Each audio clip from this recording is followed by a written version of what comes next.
All for one. इसके पास quirks की spare pocket है और इस भड़वे ऑल फॉर वन के पास टोटल 25 प्लस क्वर्क्स है। वो बेचारा मिदोरे कोने में रो रहा है और इसका हर एक क्वर्क ब्रोकन है। तो फिर आज हम जानने वाले हैं all 25 plus quirks of all for one. तो फिर फर्स्ट क्वर्क है ऑल फॉर वन का ऑल फॉर वन, ये इसके क्वर्क का नाम है। ऑल फॉर वन क्वर्क की एबिलिटी है कि वो किसी का भी क्वर्क स्टील कर सकता है और किसी को भी क्वर्क दे सकता है, मतलब एक हाथ से दे और दूसरे हाथ से ले। सेकंड क्वर्क है ऑल फॉर वन का स्पीयर लाइक बोन्स, और ये क्वर्क ऑल फॉर वन ने उसकी माँ से चुराया था। ये क्वर्क यूज करके ऑल फॉर वन अपनी बॉडी में से किसी भी हड्डी को नुकीला बनाकर बाहर निकाल सकता है। उस हड्डी का साइज और लेंथ दोनों के दोनों ऑल फॉर वन कंट्रोल कर सकता है। ऑल फॉर वन अपने ओपोनेंट्स का डोनट बना सकता है और पूरी बॉडी में से कहां से भी हड्डी निकाल सकता है, बस उस जगह को छोड़ के, वहां हड्डी नहीं होती। थर्ड क्वर्क है ऑल फॉर वन का लुमिनेंस। ये क्वर्क ऑल फॉर वन ने चुराया था गोल्डन बेबी से। अगर तुम्हें पता नहीं है तो गोल्डन बेबी वो फर्स्ट इंसान है जो कि क्वर्क के साथ पैदा हुआ था ऑफिशियली, और ये क्वर्क यूज करके ऑल फॉर वन अपनी बॉडी ग्लो कर सकता है, बस। हाँ, इसकी कोई पावरफुल एबिलिटी नहीं है। फोर्थ क्वर्क है ऑल फॉर वन का एयर कैनन। ये क्वर्क ऑल फॉर वन ने चुराया था किसी अननोन पर्सन से, और एयर कैनन क्वर्क यूज करके ऑल फॉर वन अपने हाथों में से शॉक वेव रिलीज करता है, और वो शॉक वेव होती है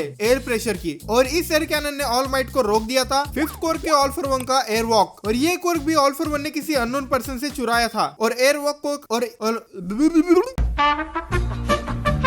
और भाई एयर वॉक को एबिलिटी देता है ऑल फॉर वन को अपनी आसपास की हवा को कंट्रोल करने का, और इसकी वजह से ऑल फॉर वन हवा में उड़ सकता है। लेकिन बाद में ऑल फॉर वन ने एयर वॉक को दे दिया था बैडी लेडी नगांट को। सिक्स्थ क्वर्क के ऑल फॉर वन का एंटीजन स्वैप। ये क्वर्क भी ऑल फॉर वन ने किसी अननोन पर्सन से चुराया है, साला चोर। और एंटीजन क्वर्क यूज करके ऑल फॉर वन अपना ब्लड ग्रुप चेंज कर सकता है, मतलब अगर ये पॉजिटिव होगा तो फिर वो पॉजिटिव कर सकता है, और यही क्वर्क यूज करके all for one hero killer strain से बच गया था। सेवेंथ क्वर्क था ऑल फॉर वन के पास मोल, और इसका कोई मोल नहीं है। ये क्वर्क ऑल फॉर वन ने जाइगेंटोमाकिया को दे दिया था, और इस क्वर्क को यूज करके जाइगेंटोमाकिया अपने उंगलियों से बड़े बड़े नुकीले पंजे निकाल सकता है, और उन पंजों को यूज करके जमीन तक खोद सकता है, और जाइगेंटोमाकिया की बैक पर स्पाइन्स आ जाती है और मुंह पर एक शील्ड आ जाती है। एट्थ क्वर्क के ऑल फॉर वन के पास मल्टीप्लायर, और ये क्वर्क भी ऑल फॉर वन ने किसी अननोन पर्सन से चुराया था। ऑल्दो इसकी एबिलिटी कभी परफेक्टली एक्सप्लेन नहीं की गई है, लेकिन ऑल फॉर वन ये क्वर्क यूज करके मल्टीपल आर्म ग्रो कर सकता है। नाइन्थ क्वर्क था ऑल फॉर वन के पास navel razor. All for one ने ये क्वर्क भी किसी अननोन पर्सन से चुराया था और दे दिया था आयोयामा को, और ये क्वर्क यूज करके आयोयामा अपने पेट के बटन से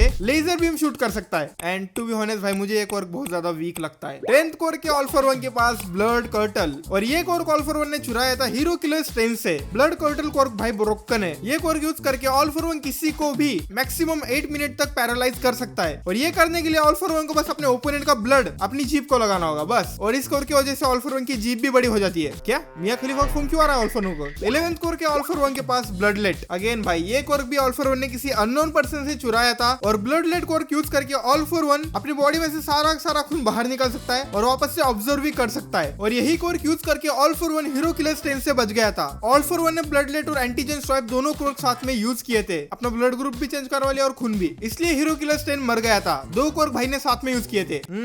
ऑल फॉर वन बेटे, लगता है तुझे खून से खेलना बहुत पसंद है। पहले ब्लड कर्टल, फिर ब्लडलेट, ये तो होली भी खून से खेलता होगा। 12th क्वर्क था ऑल फॉर वन के पास बॉडी बल्क। ये क्वर्क भी ऑल फॉर वन ने किसी अननोन पर्सन से चुराया था और स्पिनर को दे दिया था। इस क्वर्क की एबिलिटी है कि ये तुम्हें बड़ा बना सकती है और तुम्हारी फिजिकल स्ट्रेंथ भी इंक्रीज कर सकती है, और जितना ज्यादा स्पिनर स्ट्रेस लेगा उतना वो पावरफुल बनता जाएगा। और ये क्वर्क भाई स्ट्रॉन्ग इमोशन से चलता है। 13th क्वर्क है ऑल फॉर वन के पास ब्राउन बूस्ट। ये क्वर्क भी ऑल फॉर वन ने किसी अननोन पर्सन से चुराया था, और ये क्वर्क यूज करके ऑल फॉर वन अपनी फिजिकल स्ट्रेंथ बूस्ट कर सकता है। और इस क्वर्क की ऑल फॉर वन के पास 3 कॉपीज है, मतलब 3 गुना इफेक्ट, 3x ग्रेटर स्ट्रेंथ, और इस क्वर्क का दूसरा नाम है स्ट्रेंथ इनहेंसर। 14th क्वर्क है ऑल फॉर वन के पास डार्क बॉल। हालो, गलत मत समझना, गोरा है। और ये क्वर्क भी ऑल फॉर वन ने किसी अननोन पर्सन से चुराया था, और इस क्वर्क को यूज करके ऑल फॉर वन रिलीज कर सकता है बहुत सारे डार्क बॉल्स, और इन डार्क बॉल्स की आउटलाइन होती है dark purple energy. All for one ने ये क्वर्क यूज किया था आर्मर्ड ऑलमेट के अगेंस्ट, और इसके साथ 1-2 क्वर्क मिलाकर। 15th क्वर्क के ऑल फॉर वन के पास फियर्स विंग्स, और ये क्वर्क था हमारे लोंडे हॉक्स का, लेकिन ऑल फॉर वन से देखा नहीं गया और ऑल फॉर वन ने ये क्वर्क भी चुरा लिया। फियर्स विंग्स तुम्हें विंग्स देते हैं फ्लाई करने के लिए, और इसका एक पंख एक इंसान को कैरी कर सकता है, और ये पंख वाइब्रेशन भी डिटेक्ट कर सकते हैं। लेकिन ऑल फॉर वन की डेथ के बाद ये क्वर्क ऑल फॉर वन के पास से चला गया था। 16th क्वर्क के ऑल फॉर वन के पास फोर्स क्वर्क एक्टिवेशन। अगेन भाई, ये भी ऑल फॉर वन ने किसी अननोन पर्सन से चुराया था, सर्टिफाइड चोर। और ऑल फॉर वन ये क्वर्क यूज करके किसी का भी क्वर्क फोर्सफुली एक्टिवेट कर सकता है। जिसका भी क्वर्क एक्टिवेट करवाना है, उसकी इच्छा है नहीं है डजंट मैटर, वो जिंदा है मर चुका है डजंट मैटर, फिर भी उस इंसान का क्वर्क एक्टिवेट होगा और वो क्वर्क वर्क करेगा। और ये क्वर्क ऑल फॉर वन के लिए बेस्ट है, क्योंकि अपने साथ के लोगों को यूज करना तो इसकी हॉबी है। 17th कोर के ऑल फॉर वन के पास हार्ड फ्रेम फैन, और ये कोर यूज करके ऑल फॉर वन अपना नुन्नू हार्ड कर सकता है। चिल भाई, ये कोर यूज करके ऑल फॉर वन अपनी बॉडी को प्रोटेक्ट कर सकता है, अपने बॉडी के सामने फायर की वॉल जनरेट करके। बट भाई पता नहीं क्यों इसका कलर ग्रीन है। और भाई इंडेवर की आग में इससे ज्यादा हीट है, इसकी वजह से इंडेवर इसका डिफेंस तोड़ पाया था। 18th कोर के ऑल फॉर वन के पास हाइपर ट्रॉफी, ये कोर भी ऑल फॉर वन ने किसी अननोन पर्सन से चुराया था, और ये कोर यूज करके ऑल फॉर वन अपने हाथों का साइज इंक्रीज कर सकता है। और ये कोर ऑल फॉर वन बहुत सारे कोर के साथ मिलाकर यूज करता है एक ब्रोकन अटैक के लिए। 19th कोर के ऑल फॉर वन के पास इंपैक्ट रिकॉइल, ये कोर यूज करके ऑल फॉर वन इंपैक्ट को रिवर्स कर सकता है। For example all might all for one को मुक्का मारने के लिए आ रहा है, और ऑल फॉर वन ने इंपैक्ट रिकॉइल यूज करके उस मुक्के का डैमेज ऑल माइट पे फेंक दिया। लेकिन एवरी जुत्सु हैज वीकनेस, और इस कोर की वीकनेस है कि पूरा डैमेज रिवर्स नहीं होता है, थोड़ा डैमेज ऑल फॉर वन को लेना ही पड़ता है। और ये वीकनेस खत्म करने के लिए ऑल फॉर वन किसी भी इंसान को बीच में लाता है, समझे? डैमेज भी रिवर्स हो जाएगा और इंपैक्ट भी ऑल फॉर वन को नहीं लगेगा। 20th कोर के ऑल फॉर वन के पास इम्प्योर बीम, ये कोर यूज करके ऑल फॉर वन रिलीज करता है एक large destructive beam of light, और ये core one of the strongest core के ऑल फॉर वन के स्पेयर पॉकेट में। और भाई इस बीम का डैमेज तो ब्रोकन है, लेकिन इसकी रेंज भी ज्यादा है। 21th कोर के ऑल फॉर वन के पास इंफ्रारेड, इस कोर को यूज करके ऑल फॉर वन अपनी आसपास की सराउंडिंग को सेंस कर सकता है। इस कोर को कभी एक्शन में नहीं देखा, लेकिन ऑल फॉर वन के पास इंफ्रारेड विजन होगा स्नेक्स की तरह, तभी ऑल फॉर वन ब्लाइंड होने के बावजूद भी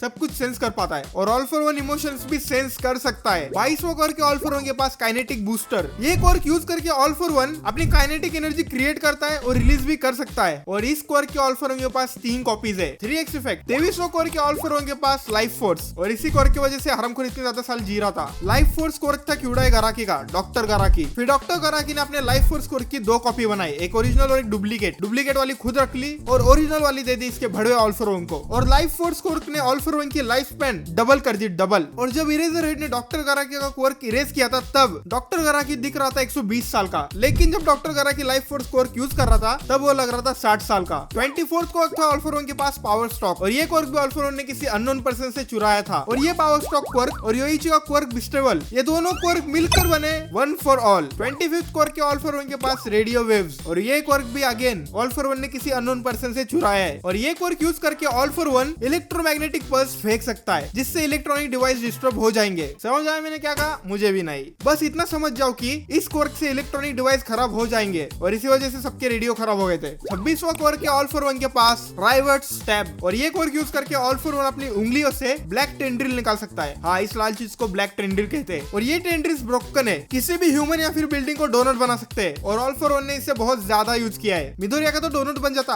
अगर बाकू को बीच में नहीं आता तो। 27वां कोर के ऑल फॉर वन के पास सर्च, और ये कोर ऑल फॉर वन ने चुराया था टोमोरो शिरेकोत्सु से, जो कि इस ग्रुप से बिलोंग करती थी। और ये कोर यूज करके ऑल फॉर वन किसी को भी ढूंढ सकता है, चाहे वो तुमसे 1-2 किलोमीटर दूर ही रहो, चाहे 10 किलोमीटर दूर हो, और अपने ओपोनेंट की लोकेशन और उनके वीक पॉइंट भी रिवील हो जाते हैं। 28वां कोर के ऑल फॉर वन के पास स्प्रिंग लाइक लिम्स, ये कोर ऑल फॉर वन के लिम्स को राउंड शेप दे देता है। 29th कोर के ऑल फॉर वन के पास वाइब्रेशन डिटेक्शन, ये कोर यूज करके ऑल फॉर वन अपने आसपास के एरिया के वाइब्रेशन डिटेक्ट कर सकता है। इस कोर की वजह से ऑल फॉर वन को अपने आसपास की जगह की अवेयरनेस हो जाती है, और ये sensitive type core all for one की ब्लाइंडनेस की भरपाई करता है। 13th भाई, अब भाई फाइनली इस बीकेएल का लास्ट कोर वार्पिंग। इस हरामखोर के पास टोटल 30 कोर थे, वो बेचारा मिडोरिया कोने में बैठ के रो रहा है। वैपरिंग कोर यूज करके ऑल फॉर वन किसी भी इंसान के मुंह में से एक ब्लैक लिक्विड निकाल सकता है। छी, फिर वो ब्लैक लिक्विड उस इंसान के पूरी बॉडी को कवर कर देता है और दूसरी जगह टेलीपोर्ट कर देता है। ऑल फॉर वन ने टेलीपोर्टेशन करने के लिए यूज करता था। तो फिर भाई यही था ऑल फॉर वन के सारे क्वर्क्स। तो फिर ये नेक्स्ट वीडियो में बोले कशी हाय बाय सायोनारा।